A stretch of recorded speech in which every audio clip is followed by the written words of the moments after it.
Minggu pagi hari, tanggal 26 Desember 2004, sebuah peristiwa alam yang tak pernah terbayangkan sebelumnya telah terjadi. Jauh di tengah laut yang dalam, terjadi tumbukan antara dua pergerakan lempeng tektonik Eurasian dan Australia. Ini bukan sekedar tumbukan antara dua buah mobil yang mampu membuat mobil ringsek dan beberapa penumpangnya tewas. Juga bukan sekedar tumbukan antara kereta dengan kereta yang mampu membuat gerbong kereta menjadi terkoyak dan menewaskan banyak penumpang. Energi tumbukan ini jutaan kali jauh lebih besar dari kedua contoh tadi. Tumbukan keduanya mengakibatkan patahan pada lempengan sehingga menjadi titik sumber gelombang kejut yang sangat besar. Titik ini merupakan sumber gempa yang kemudian gelombangnya merambat ke daratan seperti Pulau Sumatera, Bangladesh, Thailand, dan lainnya. Rambatan gelombang gempa melalui struktur batuan bumi mencapai daratan, kemudian menggoncang rumah, pohon, dan seluruh struktur yang ada. Badan Meteorologi mencatat terjadinya gempa besar dengan kekuatan 8,9 skala Richter pada kedalaman 30 km pada lokasi 3,267 derajat lintang utara dan 95,821 derajat bujur timur. Selain menyebabkan gelombang getaran gempa, tumbukan antar lempeng juga mengakibatkan terjadinya penurunan permukaan laut sepanjang garis patahan. Penurunan ini serta pelepasan energi patahan kemudian menjadi cikal bakal gelombang air laut. Gelombang ini kemudian merambat ke seluruh arah sehingga menciptakan gelombang air laut yang membesar setiap saat. Gelombang tersebut menjadi semakin besar dan dikenal dengan gelombang tsunami dengan ketinggian gelombang sekitar 20 hingga 20 meter ketika mendekati pantai. Hempasan ombak atau gelombang air yang sedemikian tinggi ini bagaikan air bah memporak-porandakan struktur atau bangunan yang dilaluinya. Hewan, pohonan, dan ribuan nyawa manusia menjadi korban.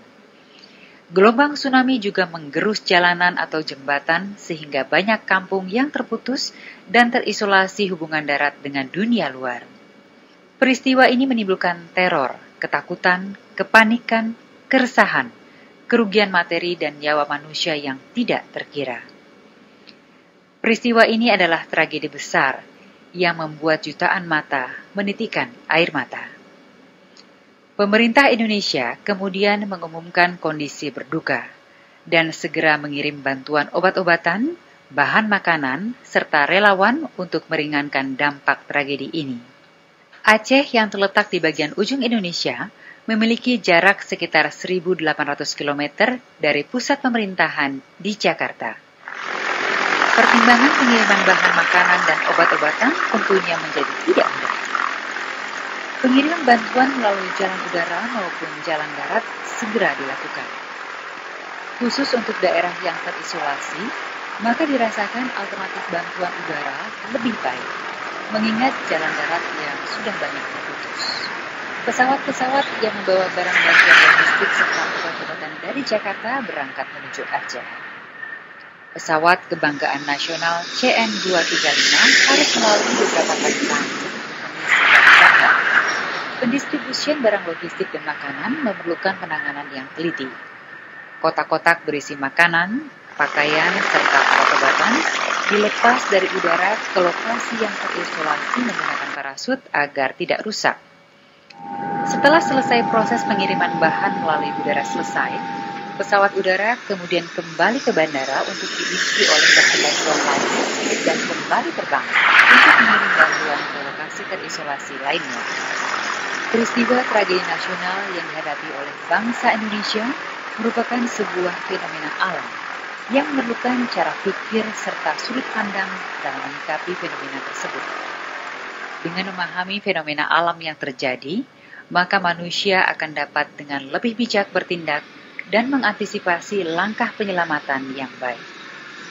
Teknologi dan pemahaman sains akan mampu membantu manusia dalam menghadapi masalah yang mungkin timbul.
Science, dari bahasa Latin scientia, berarti pengetahuan.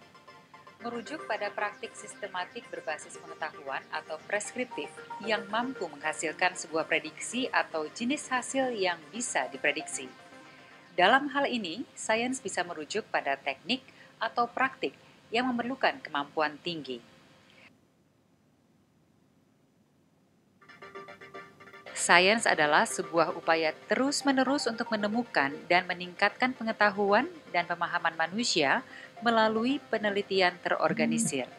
Dengan menggunakan berbagai metode terkendali, para ilmuwan mengumpulkan bukti dari alam atau fenomena sosial yang bisa diamati, mencatat data yang bisa diukur yang berhubungan dengan pengamatan tersebut, dan menganalisis informasi ini untuk mengkonstruksikan penjelasan teoritis tentang bagaimana berbagai gejala alam tersebut bekerja.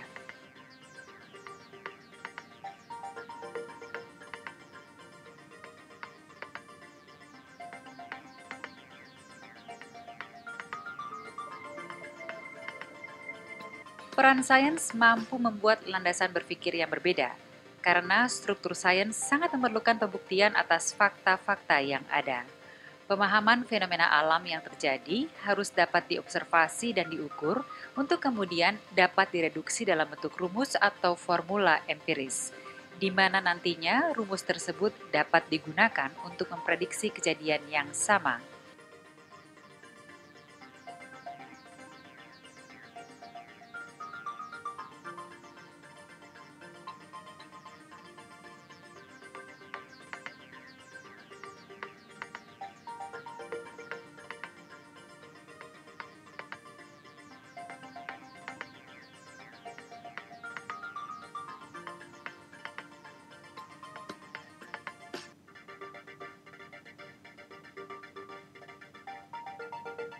Perubahan kultur pada masyarakat yang mengadopsi sains akan menjadi lebih logis berdasarkan pada pertimbangan fakta yang ada. Dengan demikian, perkembangan kultur ini juga akan lebih mudah dalam menerima perkembangan perubahan zaman. Pada zaman agrikultur, masih banyak terdapat mitos atau legenda-legenda yang sangat tidak berdasar pada fakta. Memasuki era industri, sedikit demi sedikit, pemahaman masyarakat terhadap mitos dan legenda menjadi terkikis.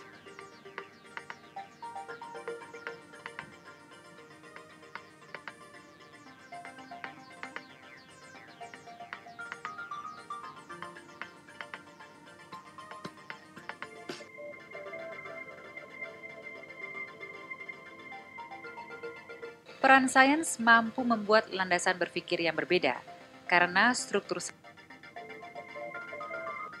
bidang ilmiah umumnya diklasifikasikan dalam dua lini besar, sains atau ilmu alam, di mana studi terhadap fenomena alamiah termasuk kehidupan biologis, dan sains atau ilmu sosial yang mempelajari perilaku manusia dan masyarakat.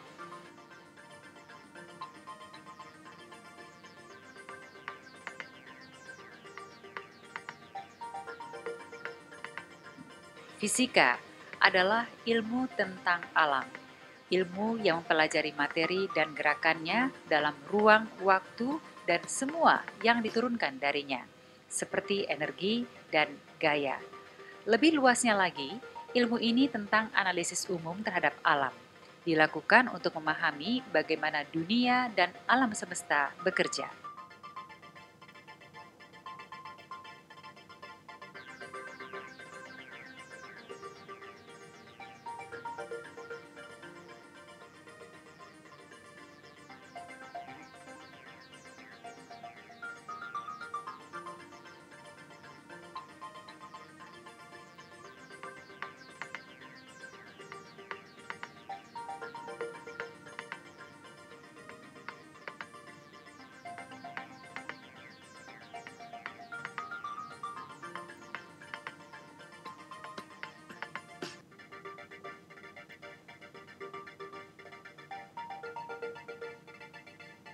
Kimia adalah ilmu yang mempelajari komposisi suatu materi dan bagaimana materi tersebut bereaksi satu sama lain. Kimiawan meneliti suatu materi untuk mengetahui dari apa materi tersebut dibuat dan mencampurkannya untuk mengetahui bagaimana tingkah laku materi tersebut.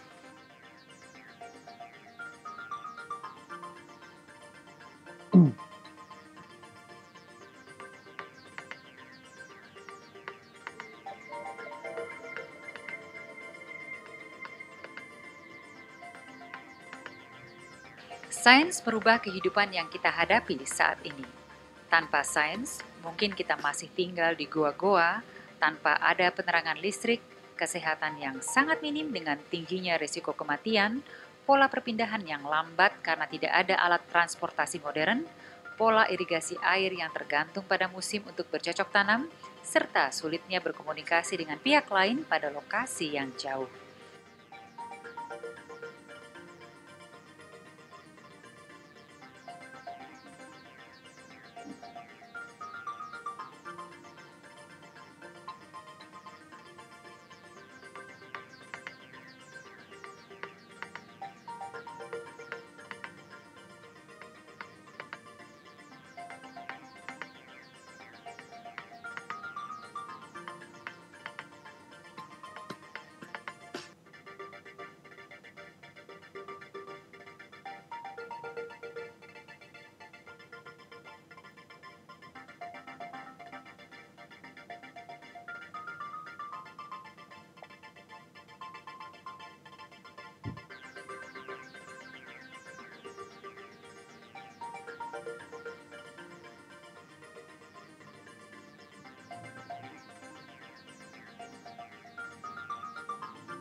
Bidang ilmiah umumnya diklasifikasikan dalam dua lini besar.